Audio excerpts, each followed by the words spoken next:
بارے میں سے سورہ قدر کی آیت نمبر 18 میں اللہ تبارک و تعالیٰ نے اس بیعت کا ذکر کیا جو نبی کریم علیہ السلام نے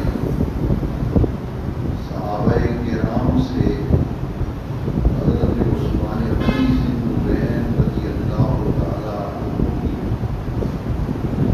آپ کی ذات اقدس کے لیے حضور نے صحابہ سے بیعت لی. اس بیعت کو کہتے ہیں بیعت رضوان. اس کا ذکر اللہ کریم نے قرآن مجید میں فرمایا. یہ آیت نمبر 18 ہے 26واں پارہ سورہ قدر. لقد رضی اللہ عن المؤمنین. البتہ تحقیق اللہ راضی ہو گیا ایمان والوں سے اذ یبایعونک. اے پیارے محبوب کریم صلی اللہ علیہ وسلم جب وہ آپ کے ہاتھ کا بیعت کر رہے تھے، جب وہ آپ کے ہاتھ پہ بیعت کر رہے تھے، آپ سے بیعت ہو رہے تھے ایک درخت کے نیچے، ان تمام بیعت کرنے والوں سے اللہ تعالیٰ راضی ہو گیا. لقد رضی اللہ عن المؤمنین اذ یبایعونک تحت الشجرہ. 1400 صحابہ کرام تھے جنہوں نے حضور کے دستے اندر مقدس پر بیعت کی. یہ بیعت اس لیے دی گئی کہ نبی کریم علیہ السلام حدیبیہ کے مقام پر 1400 صحابہ کے ساتھ تشریف لائے تھے. عمرے کی احرام باندھ کر عمرے کی نیت سے حضور تشریف لائے، لیکن قریش مکہ نے اس مقام پر حضور کو روک دیا. حضور کے ساتھ آنے والے صحابہ کو روک دیا. مکہ شہر میں ہم داخل نہیں ہونے دیں گے، نہ ہی تمہیں عمرہ کرنے دیں گے. نبی کریم علیہ السلام نے اپنا سفیر بنایا حضرت عثمان غنی ذوالنورین کہ آپ قریش مکہ سے جا کے مذاکرات کریں کہ ہمارا اور کوئی مقصد نہیں، ہم اللہ کے گھر کی زیارت کے لیے آئے ہیں، عمرہ کریں گے اور واپس چلے جائیں گے. حضرت عثمان جب مذاکرات کے لیے گئے، قریش مکہ نے حضرت عثمان سے کہا آپ کے اور ہمارے پرانے تعلقات ہیں، ہمارا اچھا وقت گزرا ہے، تمہاری ہم قدر کرتے ہیں، تمہیں اجازت دیتے ہیں تم ہمارے ساتھ مذاکرات کے لیے آئے ہو، تم بیت اللہ کا طواف کرو، عمرہ کرو، حجر اسود کے بوسے ہو، زمزم پیو، تمہیں اجازت ہے، لیکن تمہارے نبی اور ان کے ساتھ آنے والوں کو ہم مکے میں داخل نہیں ہونے دیں گے. یہ مذاکرات مکے میں چل رہے تھے. حضرت عثمان غنی نے جواب دیا کہ میں ہرگز بیت اللہ کا طواف نہیں کروں گا. حضور کے بغیر میں کون ہوتا ہوں طواف کرنے والا؟ بلکہ صحیح بخاری کے اندر جو حدیث شریف ہے حضرت عثمان غنی ذوالنورین نے قسم کھائی اور میں واللہ مجھے اللہ کی قسم لا اطوف حتی یطوف رسول اللہ صلی اللہ علیہ وسلم، میں کعبے کا طواف ہرگز نہیں کروں گا جب تک میرے نبی پاک کعبے کا طواف نہیں کرتے.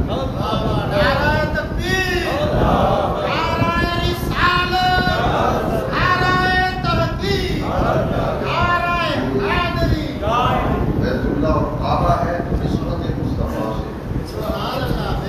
اور ہمارے آقا کریم کو روکو اور مجھے کہو کہ تم طواف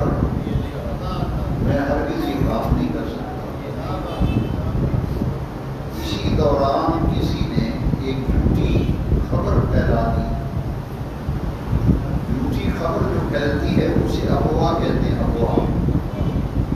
افواہ پھیل گئی کہ عثمان غنی مکے میں مذاکرات کے لیے گئے تھے، مکے والوں نے انہیں قتل کر دیا، شہید کر دیا. جب یہ خبر گردش کرنے لگی، نبی کریم علیہ السلام درخت کے تنے کے ساتھ ٹیک لگا کر حضور تشریف فرما تھے، اور نبی کریم علیہ السلام نے صحابہ کرام سے فرمایا کہ تم میں سے کون کون ہے جو عثمان غنی کا بدلہ لینے کے لیے میرے ہاتھ پر بیعت کرے گا. یہاں سے ہم نہیں جائیں گے جب تک عثمان غنی کے قتل کا بدلہ نہیں لے لے. 1400 صحابہ کرام نے حضور کے ہاتھ پر بیعت کی، اور جب 1400 صحابہ بیعت کر رہے تھے، جبریل امین آسمانوں سے قرآن کی آیتیں لے کے آ گئے. لقد رضی اللہ عن المؤمنین اذ یبایعونک تحت الشجرہ. اللہ کا تحقیق اللہ ایمان والوں سے راضی ہو گیا. اے محبوب جو آپ کے ہاتھ پر بیعت کرتے تھے ان سب سے اللہ راضی ہو گیا. اسی سورہ فتح کے ابتدا میں آیت کریمہ ہے، اللہ کریم نے فرمایا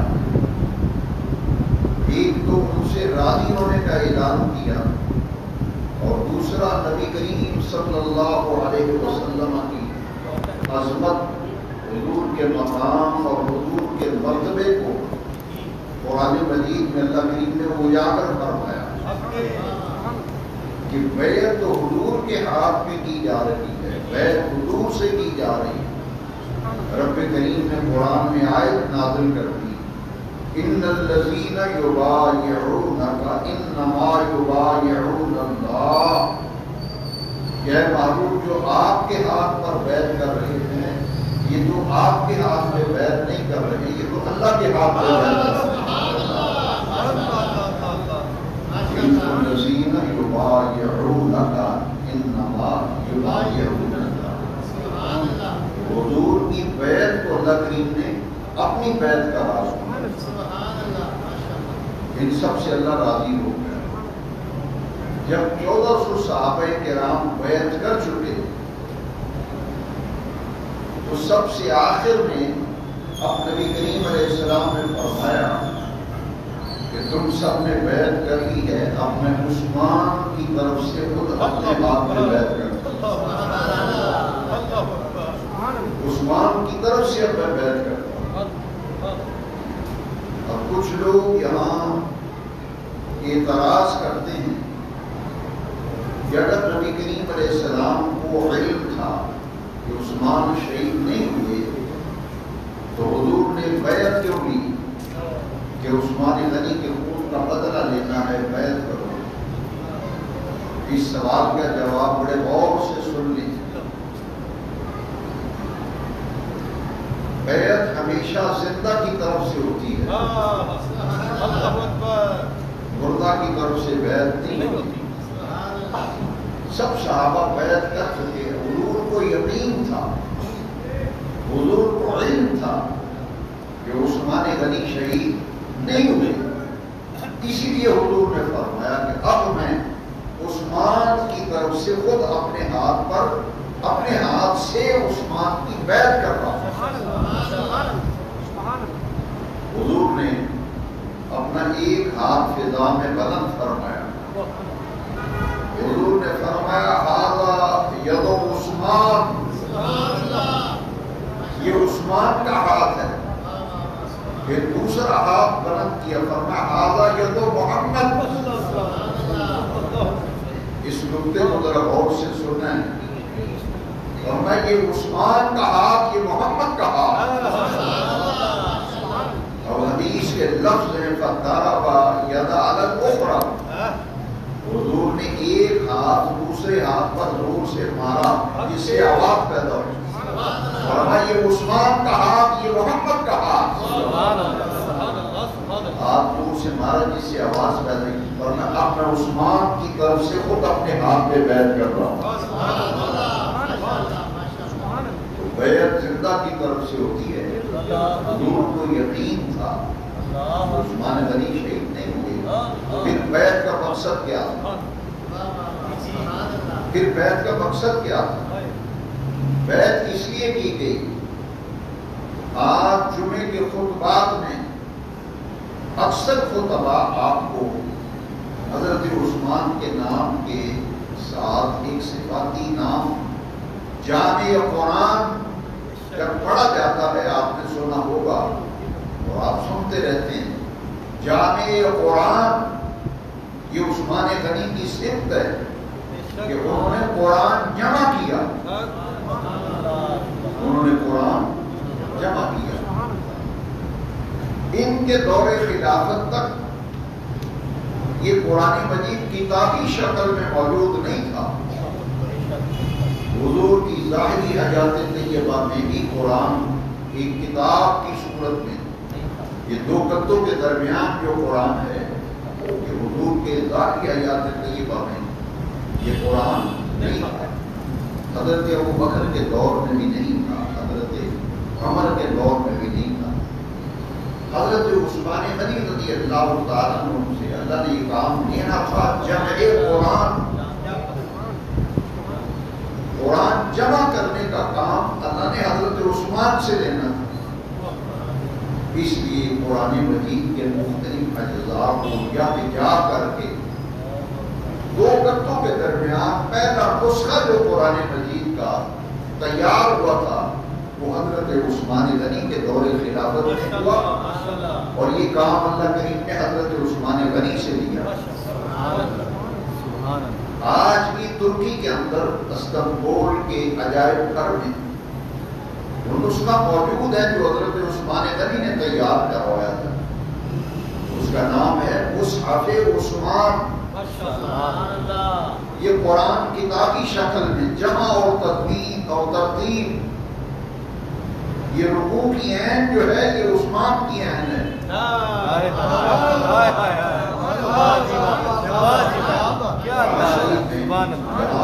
ختم ہوتا ہے شروع ہوتا ہے وہاں کیا لکھا ہوتا ہے؟ عین لکھا ہوتا ہے. یہ عین حضرت عثمان غنی کی عین ہے کہ یہ ترتیب جو رکوعات کی ہے یہ بھی حضرت عثمان غنی نے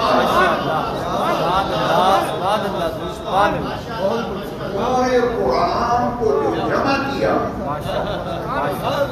قرآن جمع ہونا تھا حضرت عثمان غنی کے ہاتھ. بیعت اس لیے لی کہ صحابہ بیعت حضور کی کر رہے ہیں اور عرش والا رب قرآن میں آیتیں اتار رہا ہے کہ اے محبوب یہ آپ کے ہاتھ پر نہیں اللہ کے ہاتھ پہ بیعت کر رہے ہیں. اور حضور اپنے ہاتھ کو کس کا ہاتھ کہہ رہے ہیں؟ عثمان غنی کا. حضور اپنے ہاتھ کو کس کا ہاتھ کہہ رہے ہیں؟ عثمان غنی کا. اب غور کرنا، حضور نے اپنے ہاتھ کو عثمان کا ہاتھ کہا. عرش والے رب نے محبوب کے ہاتھ کو اپنا ہاتھ کہا تاکہ قیامت تک لوگوں کو علم ہو جائے کہ قرآن بظاہر دست عثمان سے جمع ہوا ہے لیکن در حقیقت دست قدرت سے جمع ہوا.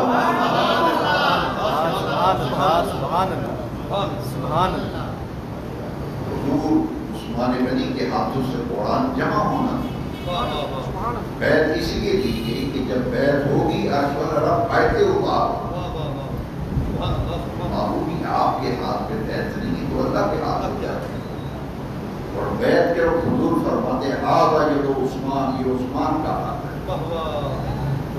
اس لیے جمع قرآن کی جو فضیلت حضرت عثمان کے حصے میں آئی ان کا یہ اعزاز ہے کہ قیامت تک عید کے خطبات ہوں، جمعے کے خطبات ہوں، یہ پڑھا جائے گا جامع قرآن عثمان ابن عفان. عثمان وہ ہے جس کے ہاتھوں سے قرآن جمع ہوا. یہ حضرت عثمان غنی ذوالنورین کا بہت بڑا احسان ہے. قرآن مجید کو جمع کیا اور کتابی صورت میں پہلا نسخہ قرآن مجید کا جو ترتیب پایا تھا وہ حضرت عثمان غنی کے حصے میں سعادت ہے۔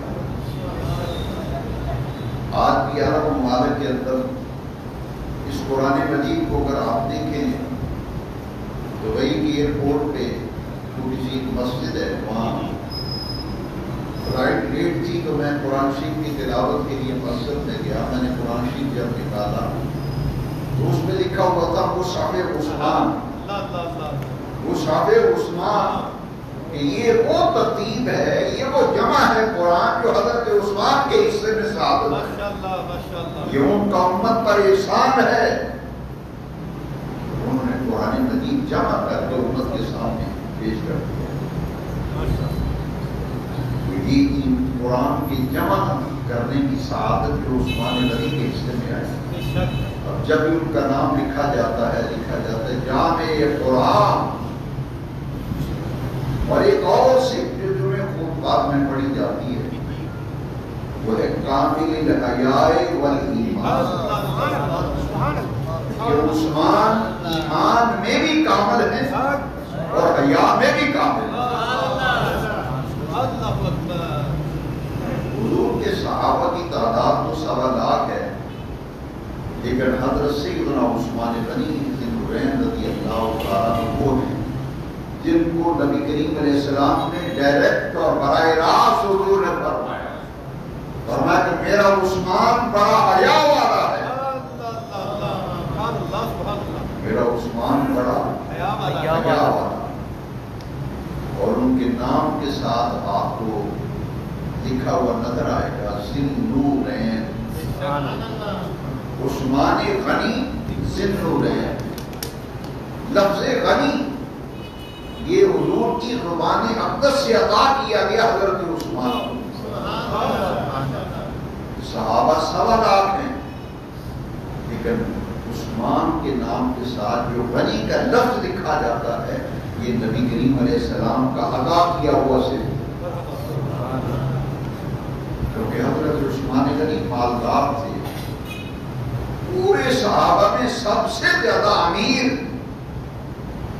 سب سے زیادہ دولت مند حضرت عثمان غنی تھے۔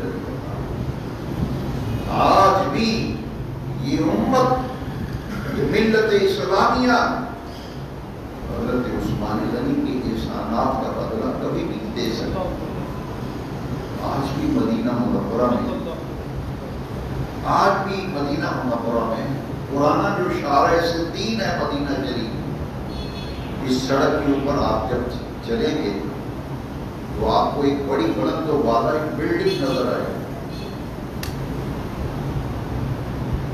اس بلڈنگ پہ آپ باہر دیکھیں کیا لکھا ہوا ہے، خندق وقف عثمان ابن عفان ذی-النورین۔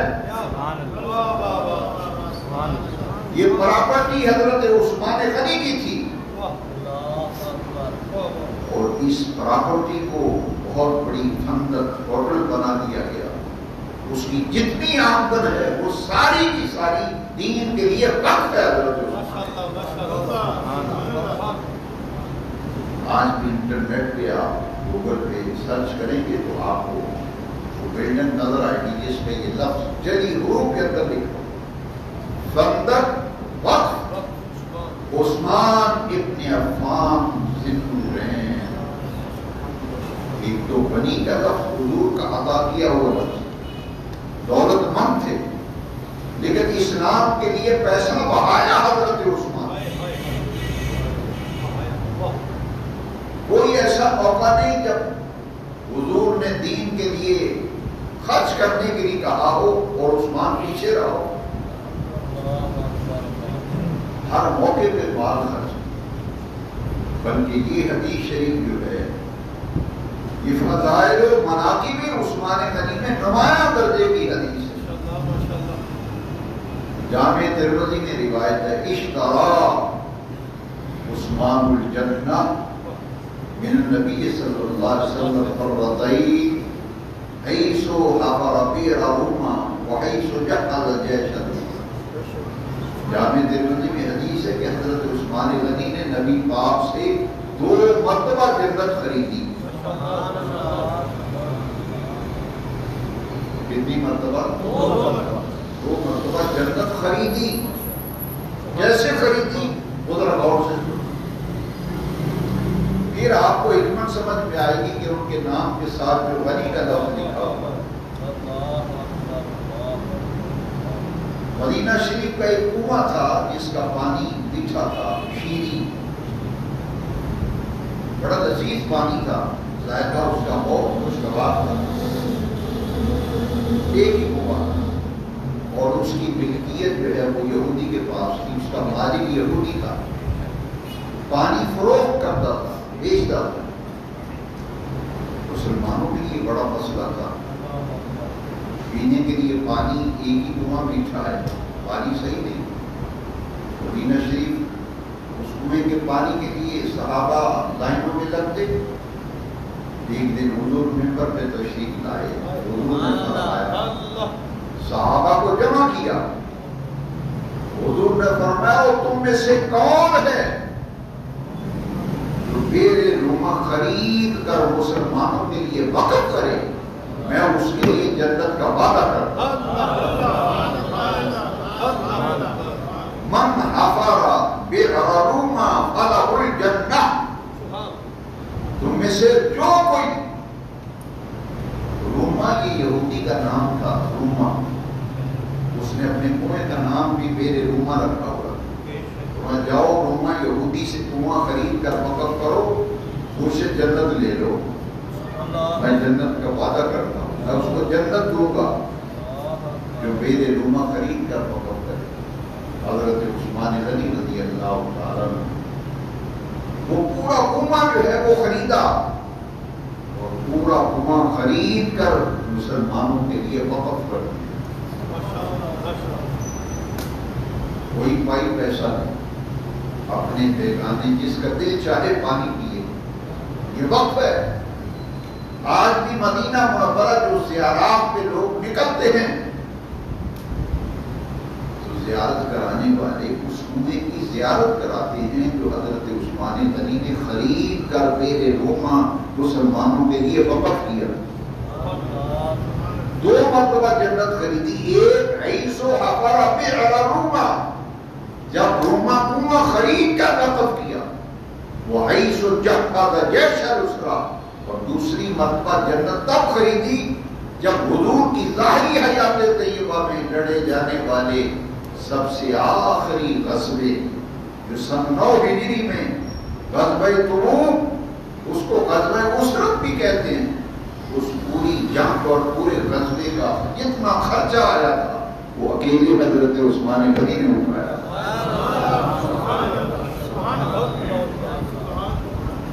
فوجیوں کے جوتوں کے تسموں سے لے کے ان کی وردیاں، یونیفارم، تلوار، نیزے، تیر، اشیاء خرد و روش، سواریاں، سارا خرچہ اکیلے عثمان نے اٹھایا۔ یہاں تک کہ راشن پانی باندھنے کے لیے، تھیلوں کا منہ بند کرنے کے لیے، باندھنے کے لیے جو رسیاں تھیں وہ بھی عثمان غنی نے پہنے، وہ بھی حضرت عثمان نے خرچہ اٹھایا۔ جامع ترمذی کی یہ روایت کہ 2 مرتبہ جنت خریدی، ایک جب بئر روما خرید کر وقف کیا، اور ایک جب لشکر اسرت کی کفالت کی، سارا خرچہ اٹھایا۔ جب عثمان غنی نے خرچہ اٹھایا نا مکمل، 950 اونٹ، شکرانے کے لیے 1000 اشرفیاں پیش کر رہے ہیں، 200 گھوڑا پیش کر رہے ہیں۔ حضور اتنے خوش ہوئے، اتنے خوش ہوئے، حضور منبر پہ تشریف لائے، اتنے خوش ہوئے، حضور نے فرمایا ما ضر عثمان ما عمل بعد اليوم، فرمایا آج کے بعد میرا عثمان جو کچھ مرضی کرتا پھرے، اس کا کوئی عمل اس کو نقصان نہیں پہنچا۔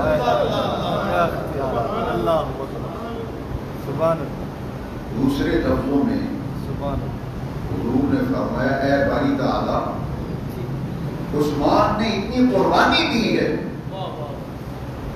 کہ آج کے بعد میرا عثمان جو کچھ مرضی کرتا پھرے، تجھے تیری عزت کی قسم میرے عثمان سے بات پرس نہ کرنا۔ اسلام کے لیے قربانیاں دے دے، مسجد نبوی شریف کے لیے حضور نے فرمایا تم میں سے کون ہے صحابہ کو جمع کیا، تم میں سے کون ہے مسجد نبوی کے لیے جگہ چاہیے، نمازی بہت بڑھ گئے، اسلام پھیل رہا ہے، صحابہ کی تعداد میں اضافہ ہوگا،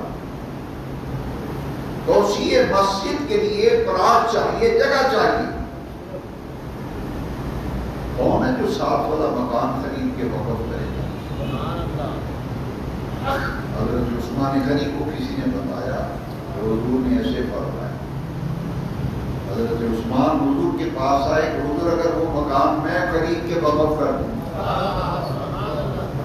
کیونکہ آپ میں مجھ سے جنت کا وعدہ فرماتے ہیں، حضور نے فرمایا ہاں عثمان وہ جگہ مسجد کے لیے خرید کا تو وقف کر، میں تیرے لیے جنت وقف کرتا ہوں۔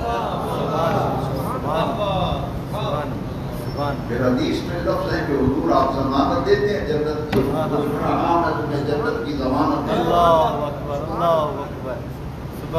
مسجد نبوی میں تو اسی کے لیے جگہ خرید کر دینے والے عثمان، میرے نما خرید کر وقف کرنے والے عثمان، لشکر اسرت کی کفالت کرنے والے عثمان، قرآن جمع کرنے والے عثمان، خدمات ہی خدمات، قربانیاں ہی قربانیاں حضرت عثمان۔ اور ایک فضیلت ان کی ایسی ہے، بدری صحابہ کے نام آپ کسی بھی کتاب کو کھولیں، عربی کی کوئی کتاب لے لیں،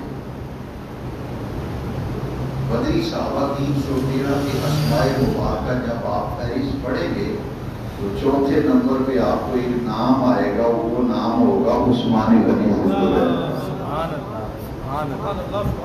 313 بدری صحابہ میں حضرت عثمان غنی کا نام بدری صحابہ میں شامل ہے، حالانکہ وہ تو بدر میں گئے ہی نہیں، عثمان غنی بدر میں اس لیے نہیں گئے کہ ان کی زوجہ محترمہ حضور کی شہزادی صاحبزادی حضرت رقیہ ان کے نگاہ میں تھی، وہ بیمار تھی، حضور نے ان کی ڈیوٹی لگائی تھی کہ تم مدینہ شریف میں رہو، ان کی تیمارداری اور عیادت کرو،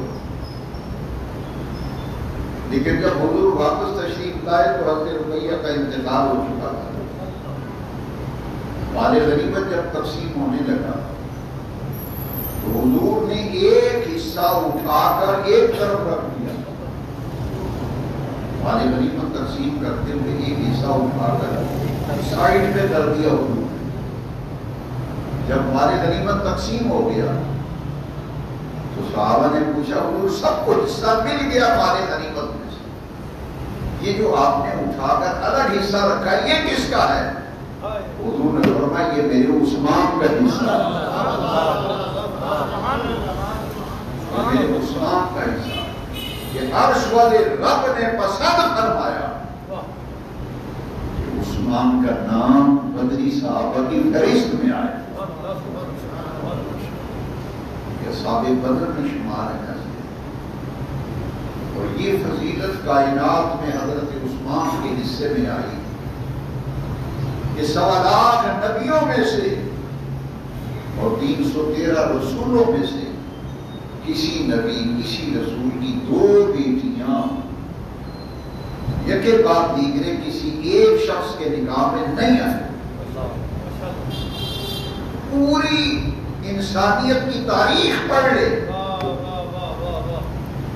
یہ فضیلت اور منقبت اکیلے عثمان غنی،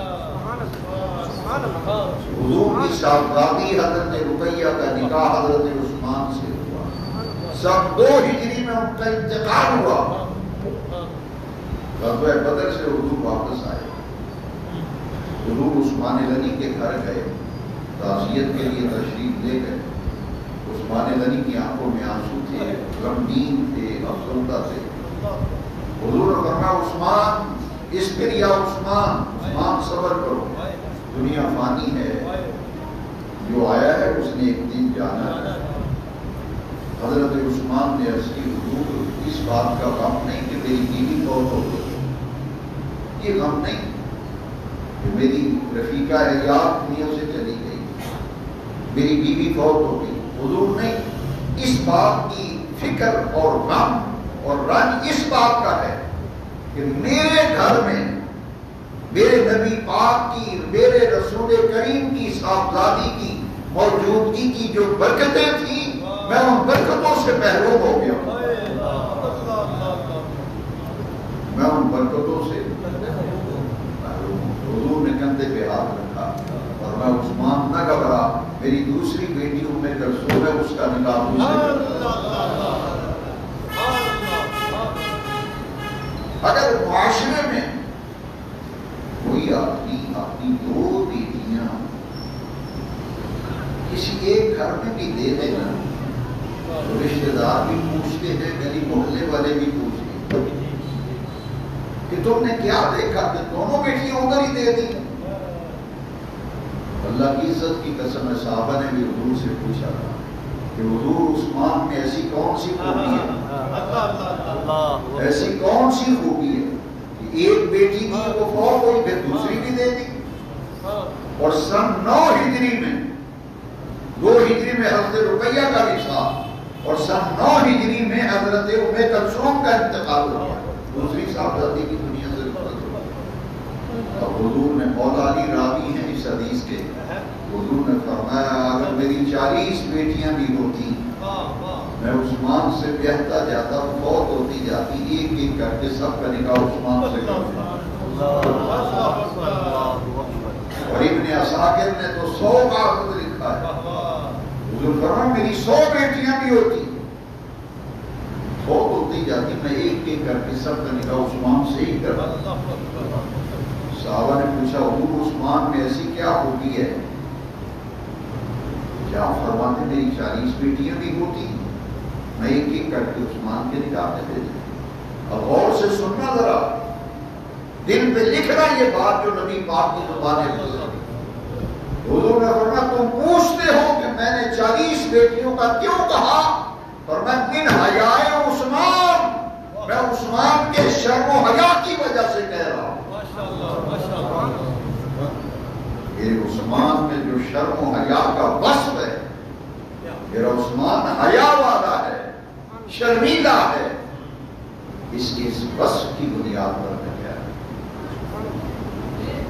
اس لیے جمعے کے خطبے میں پڑھا جاتا ہے کامل الحیاء والایمان، عثمان غنی ایمان میں بھی کامل ہے، حیا میں بھی کامل ہے، ایمان میں بھی کامل ہے اور اب حیا کے معاملے میں عثمان غنی کے شرم و حیا کی کیفیت ایک بڑی معروف حدیث ہے، اس کو ذرا غور سے سنیں پھر سمجھ آئے گی۔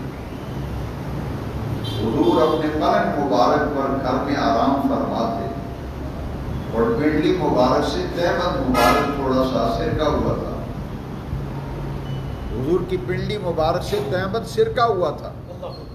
حضور بے تکلفی سے اپنے پلنگ پر بستر پر آرام فرماتے، دروازے پہ دستک ہوئی، حضرت ابوبکر آئے، حضور اسی طرح بے تکلفی سے لیٹے رہے، وہ ملاقات کر کے چلے گئے۔ پھر تھوڑی دیر کے بعد حضرت عمر آئے، حضور اسی طرح بے تکلفی سے لیٹے رہے، ملاقات کر کے چلے گئے۔ تھوڑا وقت گزرا تو پھر فرمایا دیکھو دروازے پہ دستک ہوئی، کون آیا؟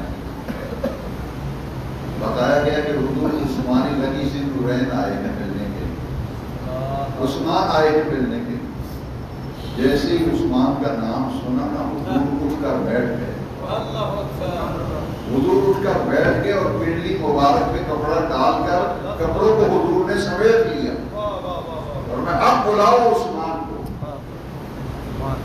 وہ جو ملاقات کر کے چلے گئے، ام المومنین حضرت عائشہ صدیقہ نے پوچھا کہ حضور میرے باپ ابوبکر آئے، آپ بے تکلفی سے لیٹے رہے، اسی حالت میں ملاقات، عمر آئے اسی حالت میں آپ ملے، لیکن عثمان کے آنے پر اتنا اہتمام فرمایا کہ آپ اٹھ کر بیٹھ بھی گئے، کپڑوں کو بھی سمیٹ لیا۔ حضور اس کی کیا وجہ ہے؟ اب آپ اگر گھر میں آرام کر رہے ہو، دن بھر کی دکان کی تھکاوٹ ہو، کچھ ایسے لوگ ہوتے ہیں کہ آپ ان سے بے تکلفی سے ملتے ہیں، آپ نے دھوتی باندھی ہوئی ہے، بنیاد ڈالی ہوئی ہے، آپ کا کوئی دوست آیا ہے تو بے تکلف دوست ہے، آپ کو اسی لباس میں آ کے مل لیں گے، اسی طرح ملیں گے۔ لیکن اگر پتہ چلے کہ مولانا فیض الرحمان کریمی صاحب آئے ہیں، آپ کے مرشد آئے ہیں، تو آپ کہیں گے اچھا یار وہ آئے ہیں، پھر قمیض وغیرہ ڈالیں گے، ٹوپی وغیرہ، کپڑے سیدھے کر کے پھر آدمی اندر سے نکلتا ہے۔ تو حضور نے یہ سب جو اہتمام فرمایا، بس یہ عائشہ نے پوچھ لیا کہ وہاں بے تکلفی حضرت ابوبکر حضرت عمر بے تکلفی سے ملاقات اور عثمان کے آنے پر اتنا اہتمام، حضور نے جو جملے ارشاد فرمائے نا وہ کانوں کی کھڑکی کھول کر سننے والے پھر فضائل و منقبت عثمان میں اس سے اونچے درجے کی حدیث میری نظر سے نہیں گزری۔ آپ بھی ذرا غور سے حدیث کے لفظ سنیں، فرمایا الا استحی من رجل تستحی الملائکۃ منہ، حضور فرمایا اے عائشہ میں اس شخص سے کیوں نہ حیا کروں جس سے آسمان کے سارے فرشتے حیا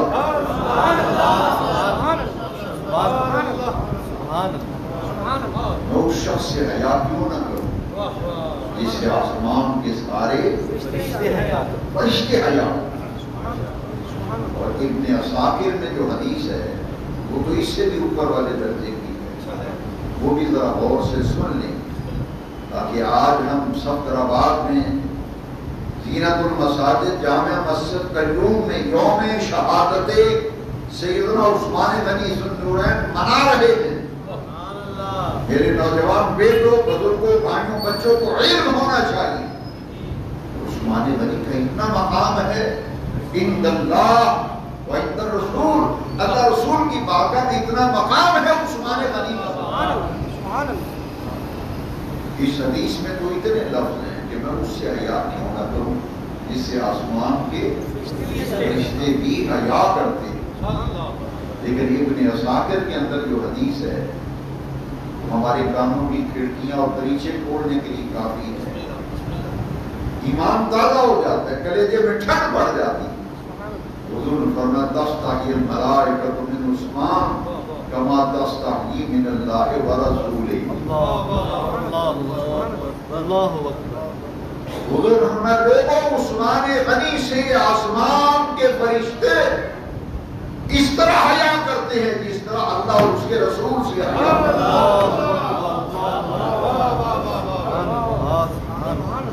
جس طرح اللہ اور اس کے رسول سے حیا کرتے ہیں۔ ہمارے معاشرے میں بھی کوئی بات، کسی سے ہمارا کوئی معاملہ ہو جائے نا تو ہم کہتے ہیں تیرے بڑیاں دا حیا مینوں مار دے، تیرے بڑیاں دا حیا مینوں مار دے، میں انہاں ول دیکھنا، تیرے بڑیاں دا حیا مینوں مار دے۔ کیا مقام ہے سجڑوں عثمان غنی کا۔ حضور فرماتے ہیں آسمان کے سارے فرشتے عثمان غنی سے اس طرح حیا کرتے ہیں جس طرح اللہ اور اس کے رسول سے حیا کرتے ہیں۔ تبھی بھی آج مساجد گونج رہی ہیں، پوری دنیا میں خطبے پڑے جا رہے ہیں، قیامت تک جب تک سورج چاند گردش کرتا رہے گا، فضائیں گونجتی رہے گی، کامل الحیاء والایمان عثمان ابن عفان، جامع قرآن عثمان ابن عفان۔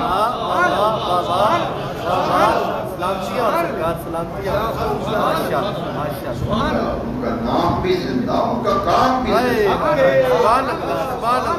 کیا بات تحقیق حیدری عظمت و شان عثمان غنی زندہ باد۔ ان کا نام بھی زندہ، ان کا کام بھی زندہ۔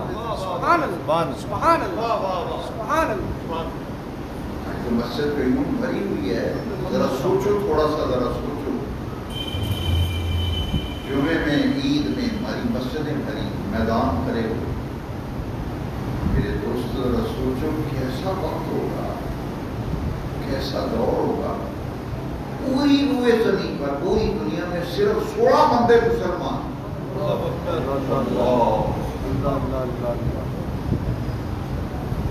صرف پوری روئے زمین پر مسلمانوں کی تعداد کتنی تھی؟ 16 بندے جنہوں نے کلمہ پڑھا تھا. 17واں نمبر عثمان غنی کا. 16 بندے ٹوٹل مسلمان کلمہ پڑھنے والے صحابی. 17واں نمبر عثمان غنی کا ہے. وہ مسلمان ہوئے، وہ 17ویں نمبر پہ ان کا نام لکھا گیا. اور عمر فاروق اعظم اسلام کا جرنیل حضرت عمر فاروق، ان کا 40واں نمبر ہے. ان کا 17ویں نمبر پہ عثمان غنی مسلمان ہوتے ہیں. اور حضرت عمر جب مسلمان ہوئے تھے تو ٹوٹل 39 بندے مسلمان تھے. 40ویں نمبر پہ حضرت عمر. آج ان لوگوں کی عظمتوں کو سلام نہیں جن کی بدولت آج پوری دنیا میں اربوں مسلمان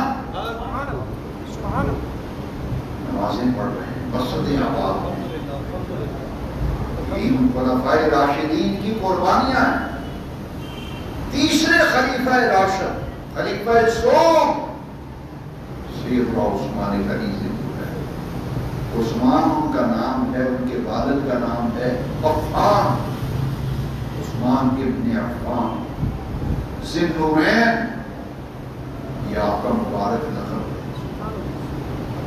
کسی کی اولاد نور نہیں، کسی کی بیٹیاں بیٹے نور نہیں، صرف میرے نبی پاک کی اولاد پاک نور ہے. وہ بیٹیاں آئیں نکاح میں تو یہ ہو گئے 2 نوروں والے. عثمان غنی ہو گئے 2 نوروں والے. میرے امام بولے ہو مبارک تجھ کو ذی النورین، جوڑا نور کا. نور کی سرکار سے پایا دوشالہ نور کا. حضور کی ساری اولاد پاک نور ہے، کیونکہ ہمارا ایمان ہے تیری نسل پاک میں ہے بچہ بچہ نور کا. نور تیرا یہ سعادت جامع مسجد کلیوں والوں کے حصے میں آئی ہے. حضور کے صحابہ کے بھی غلام ہیں، حضور کے اہل بیت کے بھی غلام. 10 محرم کو بھی ڈٹ کر لنگر پکاتے ہیں امام پاک کا. عثمان غنی کی شہادت کا دن آئے ڈٹ کے مناتے ہیں. عمر فاروق اعظم کی شہادت کا دن آئے ڈٹ کے مناتے ہیں. صدیق اکبر کا وصال کا دن آئے محفلیں سجاتے ہیں. کیوں؟ اس لیے کہ ہماری ایک آنکھ کا نور صحابہ کی محبت ہے، ایک آنکھ کا نور اہل بیت کی محبت ہے. اہل سنت کا ہے بیڑا پار کہ اصحاب حضور نجم ہیں اور ناؤ ہے عطرت رسول اللہ. عثمان غنی ذی النورین ان کے فضائل اور ان کے مناقب. جس طرح ذی النورین آپ کا لقب ہے، ایک لقب ہے ذی الہجرتین. ذی الہجرتین 2 ہجرتوں والے. وہ ایک مرتبہ ہجرت کرے اس کا بڑا مقام ہے اللہ کی بارگاہ. حضرت عثمان غنی ہیں جنہوں نے 2 مرتبہ ہجرت کی ہے، ایک ہجرت حبشہ اور ایک ہجرت مدینہ منورہ. ذی الہجرتین 2 ہجرتوں والے، ذی النورین 2 نوروں والے، جامع قرآن، کامل الحیاء ولی. اور ایک سعادت ایسی ہے کہ آپ نے اشتہارات میں موضوع دیکھا ہے، مناقب و شہادت سیدنا عثمان. یہ فضیلت بھی اکیلے عثمان غنی کے حصے میں ہے کہ ان کی زندگی میں ہی ان کی شہادت کی خبر عام ہو گئی. یہ معمولی بات نہیں. ان کی شہادت کی اطلاع نبی پاک نے دی. عثمان غنی کی شہادت کی خبر نبی پاک نے دی. ان کی زندگی میں مشہور ہو گیا تھا کہ عثمان شہید ہوں گے. حضرت ابو موسیٰ اشعری رضی اللہ عنہ فرماتے کہ حضور ایک انصاری کے بعد میں تشریف فرماتے حضور نے میری ڈیوٹی لگائی کہ ابو موسیٰ اشعری دروازے پہ کھڑا ہو جا، اندر کوئی نہ آئے، اندر کوئی نہ آئے، دروازے پہ کھڑے ہو جاؤ، دروازہ بند، حضور اندر بیٹھے ہیں انصاری کے بعد دروازے پہ دستک ہوئی، ابو موسیٰ اشعری نے دروازے میں دیکھا کہ ابو بکر صدیق کھڑے ہیں۔ انہوں نے کہا کہ حضور نے مجھے منع فرمایا ہے کہ اندر کوئی نہ آئے، میں حضور سے جا کے عرض کرتا ہوں، حضور سے اجازت لے لوں، حضور فرمائیں گے تو میں ایسا بتا دوں۔ گئے جا کے حضور ابو بکر آئے، حضور نے فرمایا ایک تو انہیں بلا دو اندر اور دوسرا ان کو جنت کی خوشخبری دے دو، اندر بھی بلا دو اور ساتھ جنت کی بشارت بھی دے دو۔ وہ گئے جا کے بشارت بھی کی اور بلایا، حضور کے پاس آئے، پھر دروازے پہ دستک ہوئی، حضرت ابو موسیٰ اشعری نے دیکھا کہ عمر فاروق اعظم کھڑے، کہا حضور نے مجھے منع فرمایا کہ اندر کوئی نہ آئے، جہاں کھڑے ہیں میں سرکار سے پوچھ کے آتا ہوں، حضور عمر آئے ہیں، حضور میں اندر بلا لو اور ان کو جنت کی بشارت بھی دے دو۔ آگے ملاقات ہوئی، تھوڑی دیر بعد پھر دروازے پہ دستک ہوئی، ابو موسیٰ اشعری دیکھتے ہیں کہ عثمان غنی کھڑے ہیں، انہوں نے بھی یہی جواب دیا کہ حضور نے منع فرمایا کہ اندر کوئی نہ آئے، میں جا کے اطلاع دیتا ہوں، اگر حضور فرمائیں گے تو میں آ کر بتا دیتا ہوں۔ تو انہوں نے آ کر کہا کہ حضور عثمان آئے ہیں ملنے کے لیے، اور حضور نے فرمایا انہیں اندر بلاؤ، جنت کی بشارت بھی دے دو اور ساتھ ان کو بتا دو کہ تمہارے اوپر بہت فتنوں کا دور آئے گا، پریشانیوں، دکھوں، مصائب و آرام کا دور آئے گا۔ تین باتیں حضور نے فرمائی۔ ابو موسیٰ اشعری نے جب یہ تینوں باتیں بتائی، حضور نے بلا تو لیا ہے، جنت کی بشارت دی ہے، ساتھ حضور نے مصیبتوں، فتنوں، پریشانیوں، دکھوں، مصائب کے آنے کی بھی حضور نے خبر دی۔ حضرت عثمان غنی نے آسمان کی طرف دیکھ کے پتہ ہے کیا کہا، فرمایا واللہ المستعان، واللہ المستعان۔ حضور نے جو فرمایا میرا نگہبان میرا اللہ ہے، جن فتنوں، جن مظالم کی طرف حضور نے اشارہ فرمایا ہے، میرا نگہبان تو میرا اللہ ہے۔ اپنے حوصلے کا اظہار کیا ملاقات کے لیے آئے۔ ایک تو یہ حدیث ہے، دوسری حدیث ہے کہ صحابہ کے مجمع میں حضور نے فرمایا کہ میرے بعد ایک فتنوں کا زمانہ آئے گا، اور اس فتنے کے دور میں عثمان غنی کی طرف حضور نے اشارہ کیا، فرمایا میرے بعد سازشوں کا دور، فتنوں کا دور آئے گا، پرفتن دور آئے گا، اور اس پرفتن دور میں میرے اس عثمان کو ظلمن شہید کیا جائے گا۔ دو حدیثوں سے معلوم ہوا کہ حضور نے ان کی زندگی میں ہی شہادت کی اطلاع بھی دی اور شہادت کی خبر دی، اور پھر حضور نے ارشاد فرمایا کہ اے عثمان تم شہید کیے جاؤ گے، اور جو اللہ کریم تمہیں قمیص خلافت پہنائے گا، لعل اللہ ان یکمسک قمیصا وَإِنْ أَرَادَكَ الْمُنَافِقُونَ عَلَى خَلْعِهِ فَلَا تَعْمَلْ۔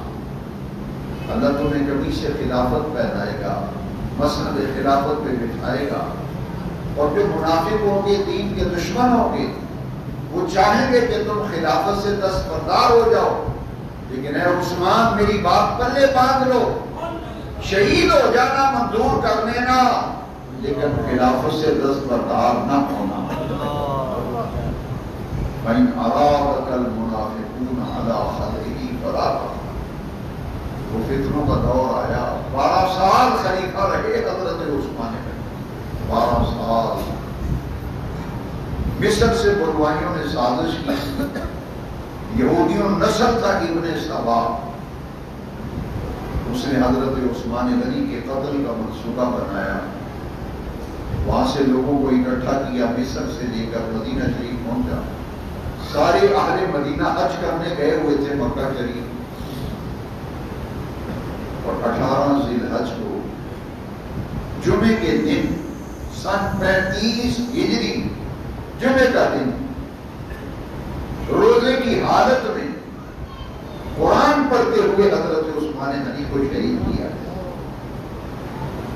40 دن آپ کے قصر خلافت کا محاصرہ کیا، 40 دن دانا پانی بند، 40 دن پانی بند رہا حضرت عثمان غنی کا،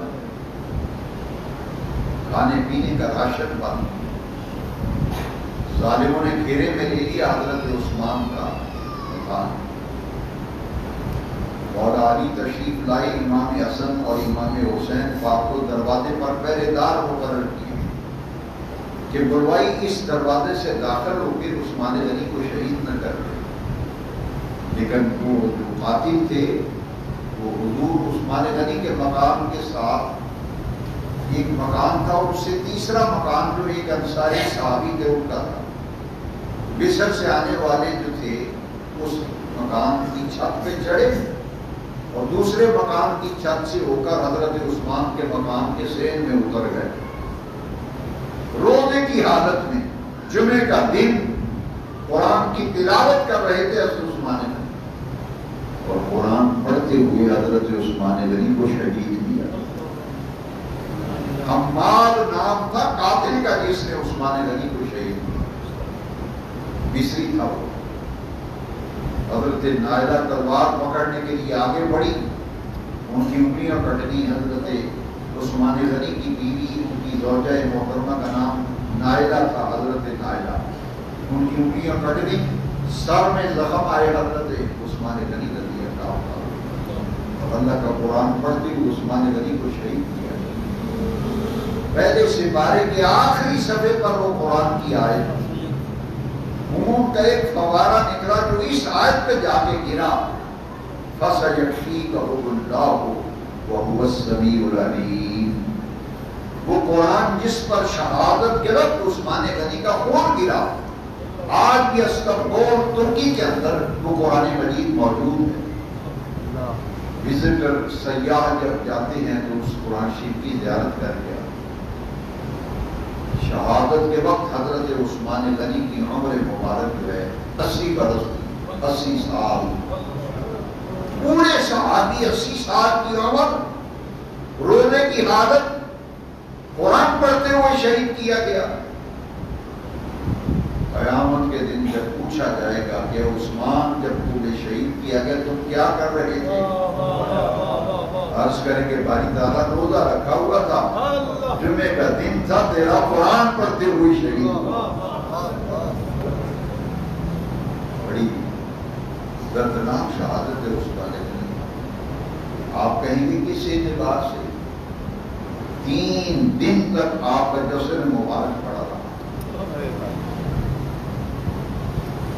شہادت کے بعد 3 دن نہ غسل، نہ کفن، نہ جنازہ، نہ قبر، 3 دن پڑے۔ مولا علی نے تلوار نکالی، حضرت طلحہ، حضرت زبیر، قبر تیار کرائی گئی جنت البقیع میں، جنازہ اٹھایا، مولا علی تشریف لائے۔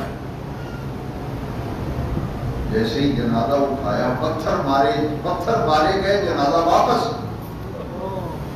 دوسری گلی کی طرف جنازہ گیا، پھر پتھر برسے تو جنازہ پھر واپس، پھر تیسری گلی سے جنازہ، پتھر میں۔ مولا علی تلوار لے کے آگے آگے چل رہے تھے، رات کے اندھیرے میں جنت البقیع شریف میں جنازہ پڑھا گیا۔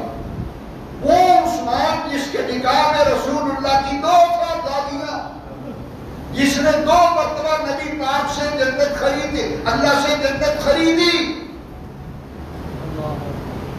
نبی کریم علیہ السلام نے فرمایا نا، جس نے بے روما وقف کیا میں جنت کا وعدہ کرتا ہوں۔ 2 مرتبہ نبی پاک سے جنت خریدنے والا، نکاح میں حضور کی 2 صاحبزادیاں، قرآن جمع کرنے والا، مسجد نبی کے لیے جگہ خرید کے دینے والا، لشکر نصرت کی کفالت کرنے والا، 10 مرتبہ نبی پاک نے عثمان غنی کو جنت کی بشارت، اور جنازہ جب پڑھا گیا صرف 17 بندے، کتنے؟ ٹوٹل 17 بندے جنازہ پڑھے، 17 وہ بھی دشمن حملہ کر رہے تھے۔ حضرت جبیر نے نماز جنازہ پڑھائی اور جنت البقیع میں شرقی طرف مولا علی، حضرت طلحہ، حضرت زبیر تلواریں لے کے کھڑے رہے، اور آپ کو جنت البقیع شریف میں 18 ذی الحجہ کو آپ کی شہادت ہے، 3 دن بے گور و کفن پڑے رہے، اور پھر جنازہ پڑھ کے جنت البقیع میں دفن کیا گیا۔ یہ ہمارے اسلام کے محسن عظیم جن کی لازوال بے مثال قربانیاں ہیں، اللہ تعالیٰ حضرت عثمان غنی کی جنت پر قیامت تک پورے وقت نازل فرمائے۔ ان کی شہادت کا آج جو دن منایا، جن دوستوں نے لنگر شریف، تبرک کا، درس قرآن کا اہتمام کیا، ان تمام میرے ساتھیوں کو اللہ تعالیٰ دین اور دنیا کی برکتیں عطا فرمائے، رزق میں برکت، روزی میں برکت، صحت اور عمر میں اللہ برکت دے، اور آپ جس درد دل سے ہر مہینے درس قرآن میں آتے ہیں، میں آپ کے لیے درس قرآن اور اس کمیٹی کے لیے ڈاکٹر غلام مصطفیٰ صاحب، ان کی پوری ٹیم، ان کے تمام ساتھی و احباب، میں دل سے ان کے لیے دعا کرتا ہوں اللہ تعالیٰ انہیں سلامت رکھے، ان کا یہ مبارک سلسلہ اللہ قبول فرمائے، اسی طرح قرآن کی تعلیم ہوتی رہے، لوگ سنتے رہیں اور ہمارے ایمانوں کو جرا ملتی رہے۔ وآخر دعوانا ان الحمد للہ۔ اللہم صل